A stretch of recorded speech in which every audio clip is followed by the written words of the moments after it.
Hello， 大家好，欢迎来到爱说少 Vlog TV， 我是 Justin， 我是拉文达。今天呢，我们因为这一段期间，圣诞期间，我们都有好多的一些圣诞晚聚餐要参加，所以就没能像过往这样子呢，能够煮一道菜这样子来跟大家聊一聊。还没买材料。对，所以就是今天会回到以前的一个格式来跟大家分享一个话题吧。那今天我想跟大家聊的一个话题，就是前一段子非常火热的话题，就是神秘的柱子。有吗？就前一阵子有很火的一个在美国的犹太州那边发现的一个神秘的柱子。世界各地都有啊。那中国呢？中国还没有。日本呢？也还没有。香港？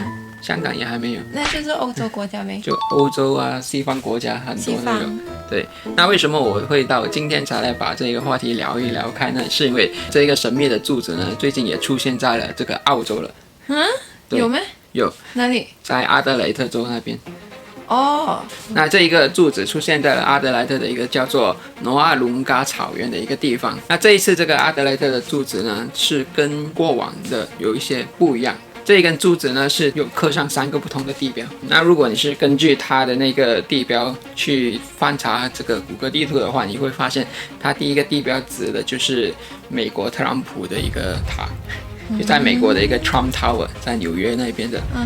对，然后它第二个地标刻的地址是就在马里亚纳群岛那边是有一小块的无人岛，那个无人岛是叫做马拉嘎纳。然后它第3个那个地标呢是刻在了这个在埃及那边的人面狮身像。如果只是想要从这3个地标里面找出一些线索，其实你能够看的就只是在地图上画的这个带有弧度的一条线，但也就看不出到底是有什么端倪的。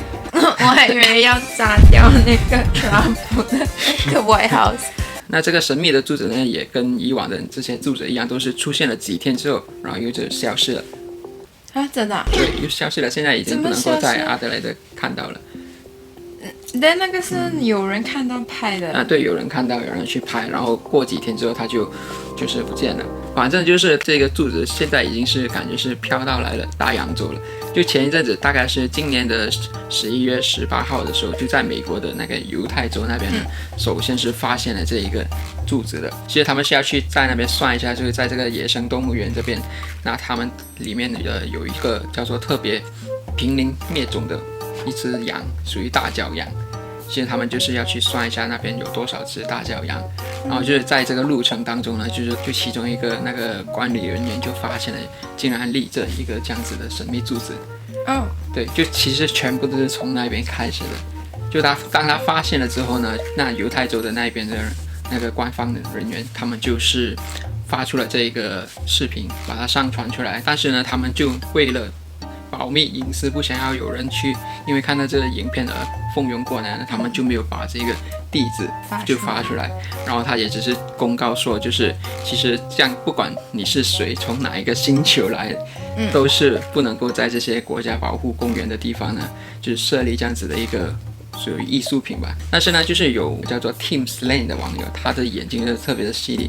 他看到这个影片之后呢，他通过了对比这个在谷歌地图那边推测到了这个柱子的真实地点，然后他再打开这个谷歌地图那边，然后就一直 zoom in，然后就这样子呢，他就是看到了那个柱子嘛，这真实位置。结果就有很多的这种冒险的人啊，这个对这些科幻迷恋的人呢，就蜂拥的去了这个犹太州那边去看这个柱子。然后去那边打卡。那根据那个谷歌地图的这个信息来了解的话，这个柱子大概是在2016年的7月份到2016年的10月份之间，是有人把它放在了那边的，然后一直都是没有人发现的，因为在那个地方其实是很荒芜，也没有什么人会去的一个地方嘛。那他发现了这个柱子，很多人去打卡去拍照了之后呢，这根柱子却又是在短短的几天之后呢，就是神秘的消失了。怎么会这样子呢？那听说啦，就是反正就是有目击人士说，他们是有看到是有4个人，然后联手把这个柱子拆下来，然后把它挪走。那搬走了就是剩下一个洞。对，剩下了一个洞，然后会有一个那个里面那个电他们也没有拿走。那个就故意的，就是放在就看到那边，就只看到那柱子是搬走了的。之后的2天呢，然后他们就发现这一个柱子神秘的出现在了欧洲的一个叫做罗马尼亚的国家。哦，对，但是在罗马尼亚发现的那根柱子呢，跟那个犹太州发现的柱子是有一点不一样的，因为罗马尼亚的那根柱子呢是有花纹的，就在柱子上，而那个犹太州那个是很华亮的，就是没有任何的花纹的。但是呢，它这个柱子在罗马尼亚也是出现了大概2天的时间，然后又消失了，然后呢，又在同一时间就隔1天之后呢，又在这个美国的加利福尼亚、加州这边又是有一个神秘的柱子出现，就是同样的套路开始呢，就在世界各地就开始不断的出现了，包括像奥地利啊、像德国、法国、英国，但是都是西方国家。对，都是西方国家。其实后来在这个 Instagram 这个社交媒体上呢，有一个叫做 The World Most Famous Artist， 就开始在他们的账号那边发出了这些关于这个柱子的照片。然后呢，就是包括他们也发出一些这属于幕后花絮，这些柱子他们的整个这个制造过程啊，他们安装的过程。那这个 World Most Famous Artist 呢，其实里面是有一个大脑的，就是他的创办人呢是叫做 Matty Moore， 他是一个非常有名的一个艺术品展览创作者吧。他在美国的那个洛杉矶城市那边呢，就是时不时都会有一些作品，然后他的作品呢都是很受这些人去打卡拍照的。那其中一个很有名的一个我看过的是叫做它就有一面墙，里面就是写的全部写 selfie， 然后很多人就是拍那边就是当成一个 selfie wall 这样子，然后就在那边拍照的，因为写明了是 selfie 啊。对，然后呢就会有网友呢就在他们的账号那边呢就问了，其实这整个东西是不是你们的杰作嘛？然后他们这个 World Famous Artist 这个账号呢就回复了，你指的是我是不是我们呢？那就代表了是说，其实这个句子的后面的意义就是说，他其实在默认他们是有一个背后团队的，而不是单单他一个人这样子的去做。然后后来这个 Matty Moore 也开始有做一些直播访问，他就是用一些很隐喻的话术来说出他对这件事情的怎么说参与吧。其中一句话就是说 I didn't do the monolith。But I did not do the monolith， 就是说我没有做这一个就是属于 monolith， 我也没有不做这个 monolith。就其实他们把这个柱子呢是称之为 monolith 的，在英文。那其实 monolith 呢代表在英语来说代表是一个巨大的石头。什么国家的语言？就英语啊 ，monolith 是英语来的。对。我要回去补英语课。就是他是说，他们就称这种东西为 monolith， 就我们澳洲的那个很出名的大岩石。艺术家果然是艺术家，对，说话也特别有艺术。对，然后他不单只说了这么样一句话，他还有说的另外2句话了。那第2句呢，他就是说，我们是有安装这个东西，但是出于法律的原因，我们不能再透露更多。就因为其实你在这些国家保护公园里面呢，就是放这些艺术品呢，其实是一个违法的行为来的嘛，所以他可能是不想要就是背上任何的法律责任吧。然后呢，他说的第3句就是 I'm both the originator and the guy who is just capitalizing on it as a result of the artifacts that were created to seed the story which propagated the myth。他的这一句话呢，我觉得我能够理解的用意呢，就是他是说第一根柱子就是在犹太州出现的那一根柱子呢，其实不是他放的。那因为在那个犹太州那个柱子的整个事情变得火爆了，那他就是抓住了这个风头，顺水推舟，然后就制作更多的这些柱子，去达到这整个宣传的效果。那他很聪明啊，他可以趁那个潮流，对，顺水推舟的把它闹大。对，他就是现在把它闹大了之后呢，其实他现在最近呢，他有自己的一个网站，然后你只要点进去他的网站呢，其实他有卖这一个柱子，就是但是是非常有限量的，就是他只卖3根，就只有3根柱子，而且现在都已经卖光了。那应该会被炒吧？就一根柱子，他们卖的是45,000美金，就45000美金。美金。哦。对，然后呢？哦。对。然后呢，他就说会附上就是我们的一个认证文件，但是呢，他在卖这个柱子的时候呢，特别的强调了，他卖的是 monolith as a service。那第一根是谁放的？现在第一根还真不知道是谁放的。那最神秘其实是第一根，最神秘其实是第一根。我自己本身对这件事的看法就是，我觉得第一根柱子是一个神秘的人物放上去的，但是呢，在他被发现的时候呢，就是由 Mattimo 组织里面的人呢把它搬走了，然后呢，在大量的生产。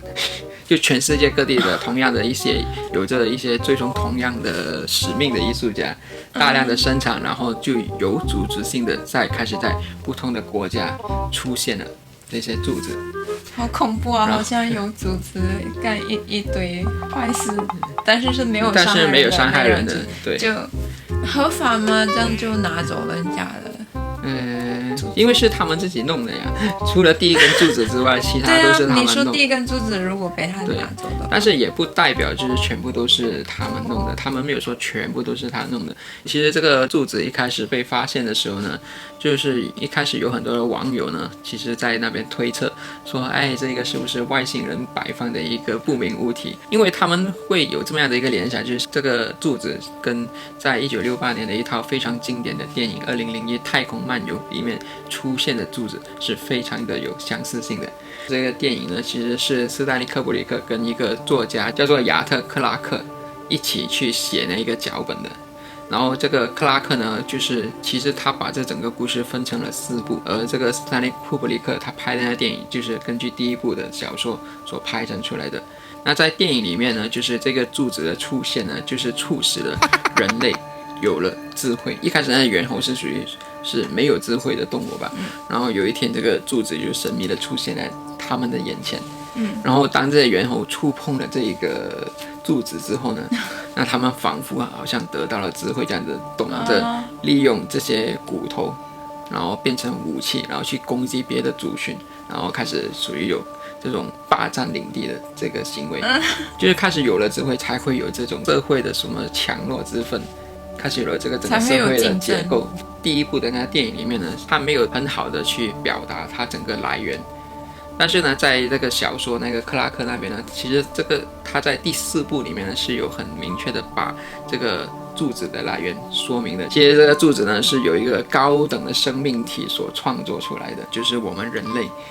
当我们升华到去一个高等物体的时候呢，我们的思维都会就是属于被装置在这些柱子里面的。哦，这样子是好事吗？不知道。那其实这个斯坦利·科布里克他这个导演呢，其实是启发了很多的人。那我自己本身看到这个柱子的时候，第一个想到的不是这个电影，而是一个我以前小时候有玩的一个游戏，是叫做《异度传说》。那这个《异度传说》呢，这个游戏里面呢，也是有这个柱子的出现的。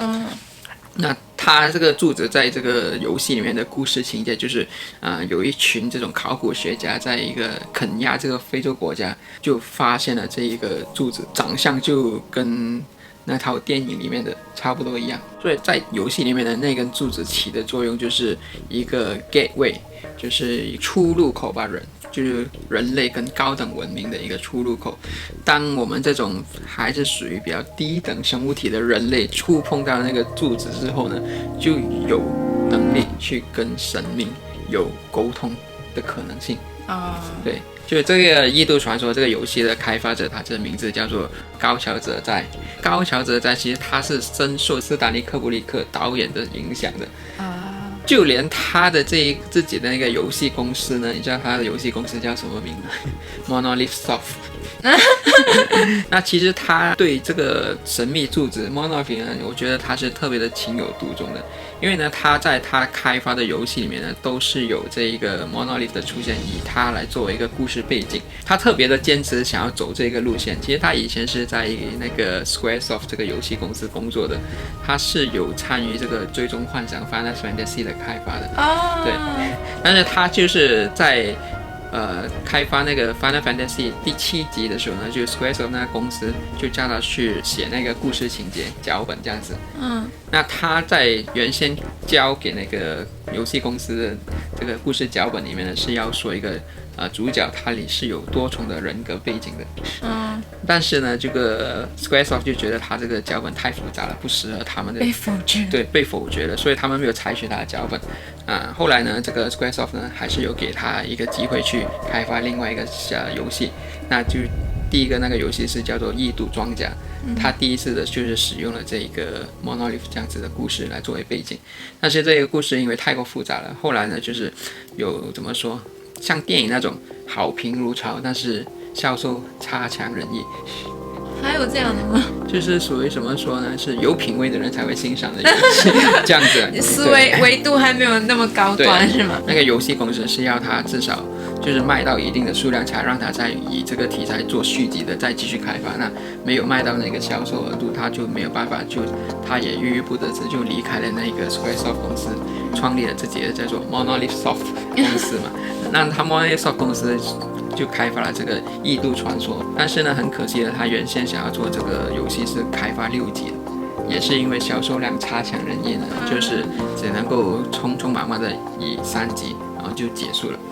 那他还是不放弃，你知道吗？然后后来他遇上了任天堂，就是 Nintendo。那 Nintendo 因为他们都是很有经验的。开发出一些非常流行的游戏嘛，这个任天堂就派去了他们的团队跟这个高桥者在一起合作，那当中提出了很多他一开始不舒服的制作游戏的方法，但是后来因为任天堂是奶爸嘛，所以他总得要怂，所以他就是都听任天堂的，然后就开发了一个游戏叫做《异度神剑》。那这个《异度神剑》结果就是高桥哲在的翻身之作了。他就是这个游戏特别的火，然后现在也一直开发很多的续集吧。那他也还是对这个斯坦利·科布里克致敬，就他其中一集叫做《异度神剑 X》。那这个游戏里面的一个开头的那个段呢，其实跟那个2001太空漫游有异曲同工之处的，就是都很类似的。对，那我懂为什么他之前的不火，对，因为像我这种的话，因为游戏你一定要容易玩，有故事性，复杂没关系，但是你要能破关才会有成就感。然后像我这种智障的，然后我玩又不能破关，然后我肯定觉得它不好，不喜欢。